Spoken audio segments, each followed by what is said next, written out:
कि मुझे लगता है कि मुझे बुटीक का काम छोड़ करके कुकिंग क्लासेस शुरू कर देनी चाहिए।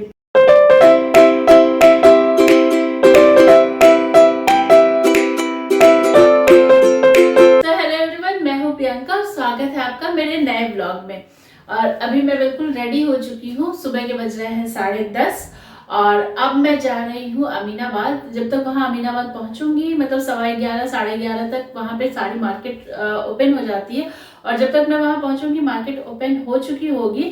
तो इस वक्त मेरे जाने का पर्पस ये है कि बहुत ज़्यादा इस वक्त भीड़ नहीं रहती। मतलब 12 बजे 1 बजे के बाद भीड़ बहुत ज़्यादा बढ़ जाती है। तो मैं अपने जो भी मेरे काम होते हैं ना, मैं सुबह ही निपटा करके आने की कोशिश करती हूँ। फिर उसके बाद आने के बाद यहाँ का भी जो वर्क है वो भी देखना होता है। तो इस वक्त मैं बिल्कुल रेडी हो चुकी हूँ और मैंने अपना वन पीस सेट के साथ मैंने डाला है ये श्रग, जो मुझे बहुत ज़्यादा पसंद है। और अभी मैं जा रही हूँ ब्रेकफास्ट बनाने। तो ब्रेकफास्ट में आज मैं बहुत ही हेल्दी और प्रोटीन रिच ब्रेकफास्ट बना रही हूँ। तो रात में ही मैंने काबुली चना भिगो दिया था और सुबह इसको उबाल दिया। थोड़ा सा नमक डाला, थोड़ा सा पानी डाला और उसको उबाल दिया है। और फिर उबलने के बाद मैंने इसको पानी छान करके बिल्कुल अच्छी तरीके से मतलब पानी निचोड़ दिया है। अब मैं जा रही हूँ उसका ब्रेकफास्ट बनाने। तो ये काबुली चने का सैलेड है जो प्रोटीन रिच होता है, बहुत ही हेल्दी होता है, बहुत ही न्यूट्रिशियस होता है। और इसको खाने से ना आप पूरा दिन बहुत ज़्यादा एनर्जेटिक महसूस करते हैं। तो आप आज ना, मुझे पूरा दिन बहुत भागना दौड़ना है, बहुत सारे काम हैं, इसीलिए मैंने नाश्ते को बहुत ही लाइट रखा है। और उसके बाद मैं आकर के आपके साथ रेसिपी शेयर करूंगी। जो मेरी दोपहर के मील की रेसिपी है वो भी मैं आपके साथ शेयर करूंगी। तो बने रहिएगा इस वीडियो में एंड तक। तो देखो, आज मैं बना रही हूँ काबुली चने का सैलेड। और इसके लिए मैंने जो काबुली चना है इसमें रात में सोक कर दिया था और इसको सुबह उबाल करके हल्का सा नमक डाल दिया और बिल्कुल इसका पानी है जो है वो बहुत अच्छी तरीके से निचोड़ दिया है। तो सबसे पहले मैंने ये काबुली चना निकाल लिया, एक बोल में ट्रांसफ़र कर लिया। इसमें जो जो चीज़ें मैं ऐड करूँगी वो सारी चीज़ें मैं आपके साथ शेयर कर रही हूँ। तो मैंने बहुत ही बारीक प्याज काट लिया है, खीरा काट लिया है, आधा नींबू है और थोड़ी सी, मतलब बिल्कुल ज़रा सी, एक छोटी हरी मिर्च काट ली है। साथ में थोड़े हर्ब्स हैं, लाइक ये सीजनिंग है और ये रेड चिली फ्लेक्स है। तो ये सारी चीज़ें हम करेंगे मिक्स मिक्स मिक्स। तो सबसे पहले हम इसमें मिक्स करेंगे प्याज, फिर हम डालेंगे इसमें खीरा और हरी मिर्च।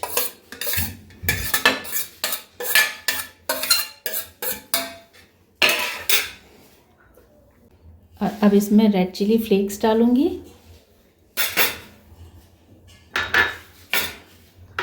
और थोड़ी सी डालूंगी seasoning to enhance the test.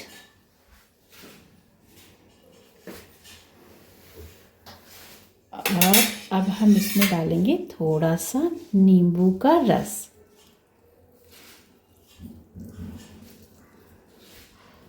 Salt हमने उबालते वक्त थोड़ा सा ऐड किया था, तो बिल्कुल ऐड करेंगे पिंच ऑफ सॉल्ट, ज़्यादा नहीं ऐड करना है, बिल्कुल थोड़ा सा मैंने सॉल्ट ऐड किया है इसमें। अब हम इसको बढ़िया तरीके से मिक्स कर देंगे।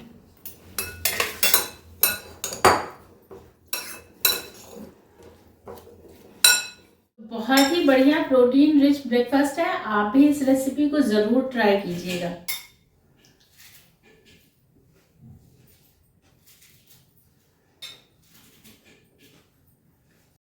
तो ब्रेकफास्ट निपटाने के बाद मैं निकल गई बुटीक के लिए कुछ ख़रीदारी करने। और नॉर्मली मैं बुटीक के लिए जो भी ख़रीदारी करती हूँ ना, वो हमेशा होलसेल मार्केट से ही लेती हूँ, क्योंकि रिटेल शॉप पे हमें हमेशा एक्सपेंसिव पड़ती है चीज़ें, प्लस बहुत ज़्यादा वैरायटी भी नहीं मिलती है। तो मैं ये कोशिश करती हूँ कि मैं जल्दी निकलूँ और जल्दी से काम निपटा करके आ जाऊँ, क्योंकि कई बार होता है कि बेटे के स्कूल से आने का टाइम हो जाता है, तो मुझे अपने सारे काम उससे पहले निपटा करके जल्दी से आना होता है। और आज मैंने मील में भी कुछ स्पेशल मील सोची थी, तो मैंने सोचा था कि जल्दी से मैं काम निपटा करके फिर आऊँगी, फिर मुझे मील में भी काफ़ी टाइम लग जाएगा और ये सारी चीज़ें मुझे इसके स्कूल से आने से पहले निपटानी है। और कई चीज़ें ना अकेले मैनेज करते हुए हमें एक तरीके से आदत हो जाती है कि हम बहुत सारी चीज़ें जो हैं अपने वर्क से रिलेटेड, अपनी फैमिली से रिलेटेड, बच्चों से रिलेटेड बहुत सारी चीज़ें हम अकेले ही मैनेज करते हैं। तो मुझे भी इस तरह की कुछ आदत सी हो गई है कि मैं अपने बहुत सारे काम जो है वो खुद ही मैनेज करती हूँ, और बहुत सारी खरीदारी वगैरह है वो सारा कुछ भी खुद ही मैनेज करती हूँ। और इनफैक्ट मेरी ख़रीदारी देख करके मेरे घर में भी सब मेरे ऊपर डिपेंडेंट हो गए हैं, मतलब उनकी शॉपिंग भी मैं ही करती हूँ। तो बहुत सारे फैब्रिक हो जाते हैं, लाइक ये वेडिंग सीजन भी है तो बहुत सारे डिज़ाइनर ड्रेसेस भी बनने को आ जाते हैं, और साथ ही साथ विंटर कलेक्शन भी आए होते हैं तो बहुत सारी स्टिचिंग भी आ जाती है हमारे पास। लाइक वुलन सूट्स के भी बहुत सारा स्टॉक आ जाता है स्टिचिंग का, और साथ ही साथ जो वेडिंग सीजन के डिज़ाइनर ड्रेसेस होते हैं वो तो आते ही हैं। कई बार बहुत अर्जेंट पे हमें काम करवाना पड़ता है और बहुत अर्जेंट पे हमें चीज़ें बना करके देनी होती हैं। तो मैं क्या करती हूँ, बुटीक में चूंकि वो एक तरीके से वर्कशॉप है, उसमें सारे डिज़ाइनर ड्रेसेस बहुत ज़्यादा बनते हैं, और जब डिज़ाइनर ड्रेसेस तैयार होते हैं ना तो बहुत मेस हो जाता है। मतलब पूरी बुटीक ना बिल्कुल मतलब बिल्कुल फैली हुई हो जाती है, कहीं कुछ कहीं कुछ कहीं कुछ। तो मैं क्या करती हूँ, जितने भी सूट्स वगैरह के कलेक्शन आते हैं, जो हमारे पास स्टिचिंग वाले कलेक्शन आते हैं, उनको मैं घर में लेकर के आती हूँ और ऐसे ही काउच में अपने कमरे पे रख देती हूँ, स्टॉक कर देती हूँ। और जैसे ही मतलब जैसे जैसे धीरे धीरे जैसे जैसे सारी स्टिचिंग होती जाती है, मैं यहाँ से इकट्ठा करके और नीचे लेती जाती हूँ, 1 बाय 1 मैं उसको सारी चीज़ें स्टिच कराती हूँ।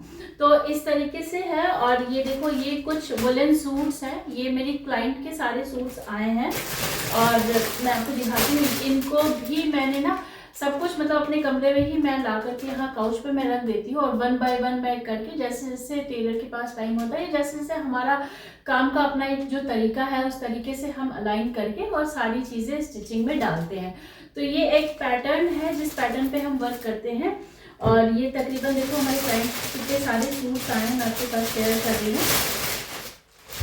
ये सारे के सारे वुलन कलेक्शन आए हैं, और इनमें से ना ये वाला सूट प्लाजो में बन रहा है, बाकी कुछ पैंट्स में बन रहे हैं। ये सारे भी वुलन के कलेक्शन हैं जो स्टिचिंग में जाएंगे।